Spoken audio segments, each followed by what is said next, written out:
एक नया राजनीतिक हथियार बन गया है। क्या नेताओं की सुरक्षा पर गंभीर सवाल खड़े हो गए हैं? और आखिर क्यों कोलकाता हाईकोर्ट को खुद दखल देकर राज्य सरकार से रिपोर्ट मांगनी पड़ी? महुआ मोइत्रा से लेकर कुणाल घोष तक लगातार हो रही इन घटनाओं ने अब अदालत की चिंता भी बढ़ा दी है। आइए समझते हैं क्या है पूरा मामला।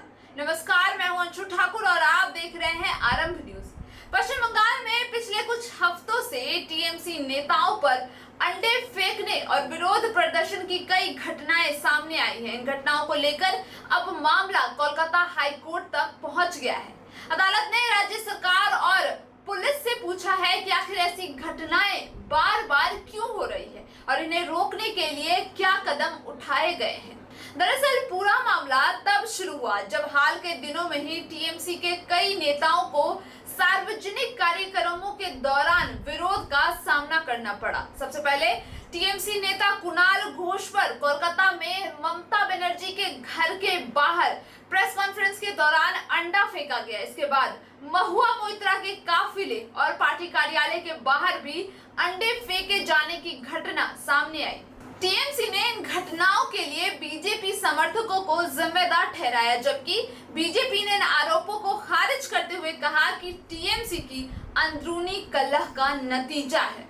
इन घटना के बाद टीएमसी ने कोलकाता हाईकोर्ट का दरवाजा खटखटाया और आरोप लगाया कि चुनाव के बाद उसके नेताओं, विधायकों और कार्यकर्ताओं को लगातार निशाना बनाया जा रहा है। पार्टी ने अदालत से सुरक्षा सुनिश्चित करने और दोषियों के खिलाफ कार्रवाई की मांग की। सुनवाई के दौरान कोलकाता हाई कोर्ट ने इस पूरे घटनाक्रम पर गंभीर चिंता जताई है। कोर्ट ने कहा है कि जब कोई व्यक्ति राज्य की सुरक्षा या पुलिस की निगरानी में हो तो उसकी जान और सम्मान की रक्षा करना सरकार की जिम्मेदारी है। अदालत ने पश्चिम बंगाल के डीजीपी को निर्देश दिया है कि अब तक टीएमसी नेताओं पर अंडे फेंकने की जितनी भी घटनाएं हुई हैं उन सभी की विस्तृत रिपोर्ट अदालत में पेश की जाए। साथ ही अदालत ने राज्य सरकार को भविष्य में ऐसी घटनाओं को रोकने के लिए स्पष्ट गाइडलाइंस तैयार करने का भी निर्देश दे दिया है। हालांकि अदालत ने फिलहाल टीएमसी को किसी तरह की अंतरिम राहत नहीं दी है। कोर्ट ने साफ कहा है कि पहले वो सरकार की रिपोर्ट देखेगी, उसके बाद आगे की कार्रवाई पर फैसला करेगी। यानी अब ये मामला सिर्फ राजनीतिक विरोध तक सीमित नहीं रह गया है, बल्कि कानून व्यवस्था और नेताओं की सुरक्षा का मुद्दा भी बन चुका है।